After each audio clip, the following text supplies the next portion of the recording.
अब आप ये समझिए कि बर्ड फ्लू से आपकी और देश की अर्थव्यवस्था को कितना बड़ा नुकसान हो सकता है। हमारे देश में करीब 10 करोड़ लोग मुर्गी पालन से जुड़े हुए हैं, जिनमें पंजाब, हरियाणा, उत्तर प्रदेश, मध्य प्रदेश, बिहार से लेकर तेलंगाना, तमिलनाडु, केरल और आंध्र प्रदेश तक के कई राज्यों के लोग शामिल हैं। पोल्ट्री फार्म हर रोज करीब 25 करोड़ अंडों का उत्पादन करते हैं। देश के सकल घरेलू उत्पाद यानी जीडीपी में इन पोल्ट्री फार्म का योगदान 1 लाख करोड़ रुपए से ज्यादा का होता है। ध्यान देने की बात यह है कि 2004 में भी बर्ड फ्लू आया था और उस वक्त भारत के पोल्ट्री फार्म को करीब 800 करोड़ का नुकसान हुआ था। तब उत्तर भारत में चिकन और अंडों की बिक्री में 40% तक की गिरावट आ गई थी। सोचिए अगर बर्ड फ्लू लंबा चला तो इस बार भी दिक्कत हो सकती है। और ध्यान रहे कि कोरोना की वजह से पोल्ट्री उद्योग को पहले ही भारी नुकसान हो चुका है। आपको याद होगा कि कोरोना वायरस के आते ही अंडों और चिकन को लेकर भी कई तरह की अफवाहें फैली थी, जिसका असर पोल्ट्री उद्योग पर सीधा पड़ा। देश में पिछले साल फरवरी से अप्रैल के बीच पोल्ट्री इंडस्ट्री को 22,500 करोड़ रुपए का घाटा उठाना पड़ा है। मार्च के महीने में यानी जिस समय हमारे देश में कोरोना की शुरुआत हुई, हर रोज 160 करोड़ रुपए का नुकसान हुआ।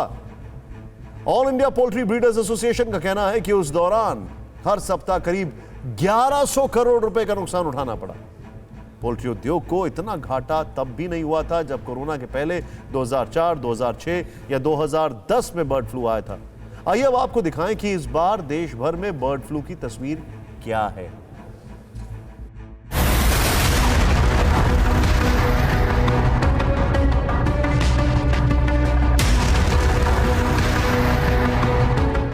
सबसे पहले बात हिमाचल प्रदेश की, जहां करीब 2,500 विदेशी पक्षियों की मौत हो गई है। ये पक्षी हर साल सर्दियों के मौसम में कांगड़ा की पौंग झील की तरफ आते हैं। फिलहाल कांगड़ा के इंदौरा, फतेहपुर, जवाली और देहरा में चिकन और अंडे की बिक्री पर रोक लगा दी गई है। इसके अलावा पौंग झील में सभी तरह की गतिविधियां भी रोक दी गई हैं।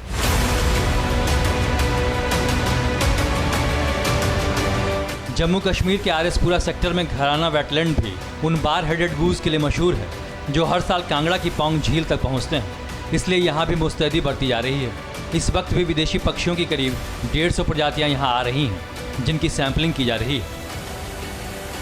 सभी वेटलैंड्स पे वाइल्ड लाइफ की टीम्स जो हैं, वेटनरी की टीम्स हैं, वेटनरी एनिमल हस्बेंड्री की टीम्स हैं, वो प्रॉपर विजिट्स कर रहे हैं और सैंपल्स कलेक्ट किए जा रहे हैं और रेगुलर बर्ड्स की एक्टिविटीज़ को मॉनिटर किया जा रहा है। हरियाणा का पोल्ट्री हब कहा जाने वाला पंचकुला में 1 लाख से अधिक मुर्गियों की मौत हो चुकी है। यहाँ से चिकन और अंडों की सप्लाई राज्य के बाहर भी होती है, लेकिन करीब महीने भर पहले शुरू हुई मुर्गियों की मौत के बाद कारोबार ठप है। फिलहाल पक्षियों के सैंपल जालंधर और भोपाल की लैब में भेजे गए हैं।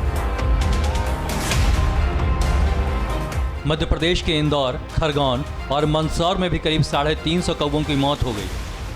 कौवों में बर्ड फ्लू की पुष्टि होने के बाद मंदसौर में एहतियातन चिकन की दुकानों को बंद कराया गया है। इसके अलावा जिन दुकानों में स्टॉक में मुर्गियां रखी गई थीं, उन्हें भी हटा दिया गया। दुकानदारों का कहना है कि दुकानदारी पहले ही ठप थी, अब मुश्किल और बढ़ जाएगी। जब से कोरोना वायरस आया ही नहीं था, उससे पहले से मुर्गा सस्ता हो गया था, तो उसके चलते चलते पहले ही धंधा पूरा ख़त्म हो गया था। उसके बाद में अभी फिर इतने टाइम बाद में धीरे धीरे धंधे में रोटेशन आया है। उसके बाद में फिर वापस ये बर्ड फ्लू की आशंका है, ऐसा करके दुकान वापस बंद हो गई है। राजस्थान के अलग अलग जिलों में कौवों के अलावा कबूतर और मोर जैसे करीब 500 पक्षियों की मौत हो चुकी है। झालावाड़, जयपुर, कोटा, जोधपुर, बीकानेर और दौसा जिले में बर्ड फ्लू के मामलों की पुष्टि हो चुकी है। राजस्थान में कौवों के मरने का सिलसिला 25 दिसंबर को झालावाड़ से शुरू हुआ।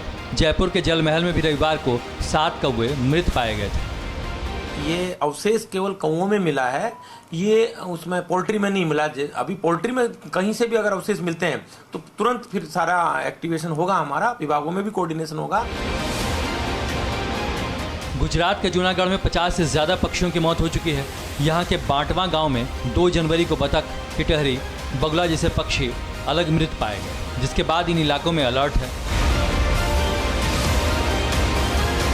केरल में पोल्ट्री फार्म के 40,000 पक्षियों को मारने का फैसला किया गया।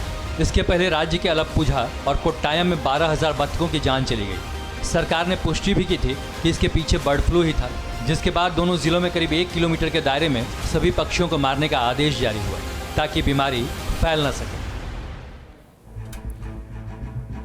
बर्ड फ्लू की बात होती है तो बार बार एक सवाल उठता है कि आखिर पक्षियों को मारना कितना सही है। हमने आपको बताया भी, केरल में हजारों पक्षियों को मारा जा रहा है। दरअसल ऐसा पहले भी हुआ है।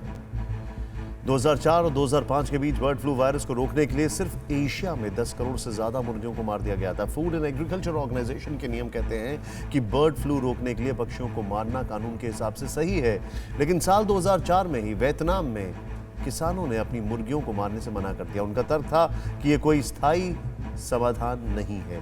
जो भी हो, इस तर्क को एकदम से खारिज भी नहीं किया जा सकता है। आप भी इसके बारे में सोचेगा सर। परवाह देश की, सोमवार से शुक्रवार रात 10 बजे TV9 भारतवर्ष पर।